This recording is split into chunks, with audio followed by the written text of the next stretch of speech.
Halo Ibu dosen dan teman-teman, perkenalkan nama saya Venotoni dengan NIM 22190013. Saya berasal dari kelas A. Di sini saya akan menjelaskan dua kasus proyek etika bisnis untuk memenuhi tugas mata kuliah etika bisnis. Kasus yang pertama, studi kasus Enron dan Kap Andersen.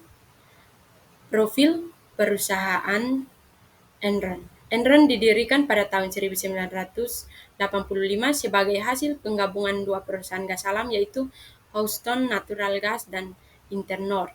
Enron bergerak di bidang perdagangan gas alam, listrik, dan komoditas lainnya. Enron memperluas bisnisnya ke berbagai negara termasuk Indonesia, India, dan Inggris. Yang berikut skandal keuangan Enron. Enron terlibat dalam skandal keuangan besar-besaran dengan melakukan manipulasi data laporan keuangan. Perusahaan ini menyembunyikan hutang dan kerugian yang signifikan serta menciptakan perusahaan anak off the books untuk menyembunyikan kondisi keuangan yang sebenarnya. Yang berikut peran Kap Andersen dalam skandal Enron. Yang pertama, auditor utama Enron. Yang kedua, praktik akuntansi kreatif. Yang ketiga, kehancuran Kap Andersen. Dan yang berikut, dampak kasus Enron terhadap industri keuangan. Yang pertama, menurunnya kepercayaan publik. Yang kedua, perubahan regulasi. Dan yang ketiga, krisis ekonomi. Pelajaran yang dapat kita ambil dari kasus Enron yaitu yang pertama, pentingnya transparansi. Yang kedua, peran auditor yang independen. Yang ketiga, perlunya tata kelola perusahaan yang baik. Dan yang keempat, regulasi. Perubahan regulasi pasca kasus Enron yaitu yang pertama, sebagai respon terhadap skandal Enron, pemerintah Amerika Serikat mengeluarkan Undang-Undang Sarbanes-Oxley pada tahun 2002. Aturan ini memperkuat standar tata kelola perusahaan dan meningkatkan pengawasan terhadap industri akuntansi. Perusahaan publik kini diwajibkan mengungkapkan informasi keuangan dan operasional secara lebih rinci dan transparan. Dan peraturan baru mengharuskan auditor eksternal lebih independen dan transparan dalam mengaudit laporan keuangan perusahaan. Regulasi baru menekankan pentingnya penguatan tata kelola perusahaan, termasuk pembentukan komite audit independen dan sistem pengendalian internal yang lebih efektif. Pentingnya tata kelola perusahaan yang baik yaitu yang pertama, akuntabilitas, transparansi, kepatuhan. Tanggung jawab editor dalam mencegah skandal keuangan yaitu yang pertama, independensi. Yang kedua, skeptisisme profesional. Yang ketiga, pelaporan transparan. Yang keempat, penerapan standar audit. Berikut langkah-langkah untuk mencegah kasus serupa di masa depan.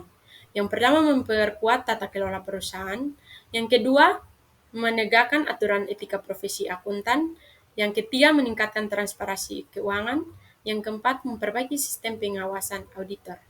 Kesimpulan yang dapat kita ambil dari kasus Enron yaitu menggambarkan bagaimana kegagalan etika bisnis dan tata kelola perusahaan dapat mengakibatkan kerugian yang signifikan bukan hanya bagi perusahaan itu sendiri, tetapi juga pasar keuangan secara keseluruhan. Pelajaran yang dapat diambil adalah pentingnya transparansi, integritas, dan pengawasan yang ketat untuk mencegah praktik bisnis yang merugikan. Jadi kasus yang kedua adalah kasus Melinda palsukan tanda tangan nasabah. Latar belakang dari kasus tersebut yaitu kasus pemalsuan tanda tangan nasabah oleh Melinda, seorang bankir, telah mencuri perhatian publik. Berawal dari dugaan penyalahgunaan wewenang di dalam bank, kasus ini kemudian berkembang menjadi skandal berskala besar yang melibatkan kerugian finansial yang signifikan bagi para korban dan mencoreng reputasi industri perbankan secara keseluruhan. Yang kedua, profil Melinda. Melinda telah berkarir di industri perbankan selama lebih dari 15 tahun. Sebelum kasus ini, Melinda dikenal sebagai bankir yang disiplin dan berdedikasi.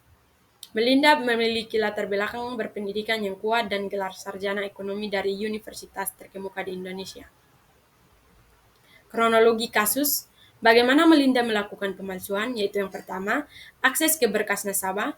Sebagai seorang bankir senior, Melinda memiliki akses ke berkas dan data pribadi nasabah, termasuk contoh tanda tangan mereka. Yang kedua, manipulasi tanda tangan. Melinda memanfaatkan pengetahuannya tentang tanda tangan nasabah untuk memalsukan tanda tangan mereka pada dokumen-dokumen perbankan. Yang ketiga, pengajuan penarikan dana. Setelah memalsukan tanda tangan, Melinda mengajukan penarikan dana besar-besaran dari rekening nasabah tanpa sepengetahuan mereka.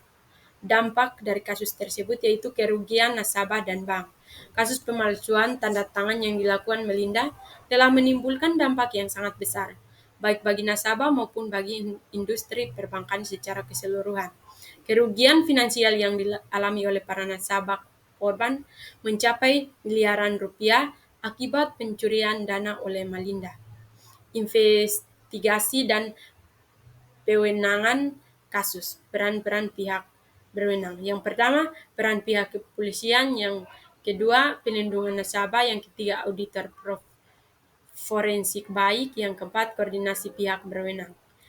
Aspek hukum, jenis tindakan pidana dan sanksi. Yang pertama, tindak pidana pemalsuan. Perbuatan Melinda dalam memalsukan tanda tangan nasabah merupakan tindak pidana pemalsuan surat yang diatur dalam pasal 263 Kitab Undang-Undang Hukum Pidana atau KUHP. Yang kedua, pencurian dan penyalahgunaan wewenang. Selain pemalsuan, Melinda juga dapat dikenakan pasal pencurian dengan penyalahgunaan wewenang sebagaimana diatur dalam pasal 374 KUHP. Yang ketiga, sanksi pidana yang mengancam. Melinda terancam hukuman penjara hingga 6 tahun untuk tindak pidana pemalsuan surat dan hukum penjara hingga 7 tahun untuk pencurian dengan penyalahgunaan wewenang. Pencegahan serupa, langkah-langkah pengamanan tanda tangan. Yang pertama, peningkatan protokol verifikasi. Yang kedua, audit internal yang ketat. Yang ketiga, pelatihan karyawan. Yang keempat, sistem pelaporan dini. Yang berikut pembelajaran dan rekomendasi. Yang pertama, peningkatan pengamanan, yaitu memperkuat protokol verifikasi tanda tangan nasabah. Yang kedua, pelatihan karyawan, yaitu meningkatkan kemampuan deteksi tanda tangan palsu. Yang ketiga, audit internal berkala, yaitu mengidentifikasi celah keamanan dan memastikan kepatuhan.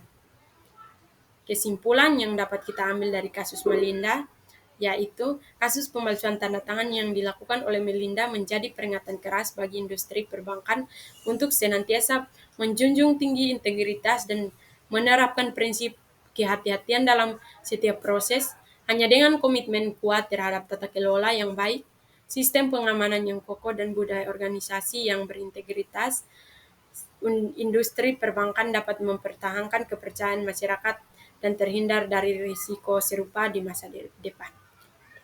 Demikian penjelasan dari saya. Terima kasih.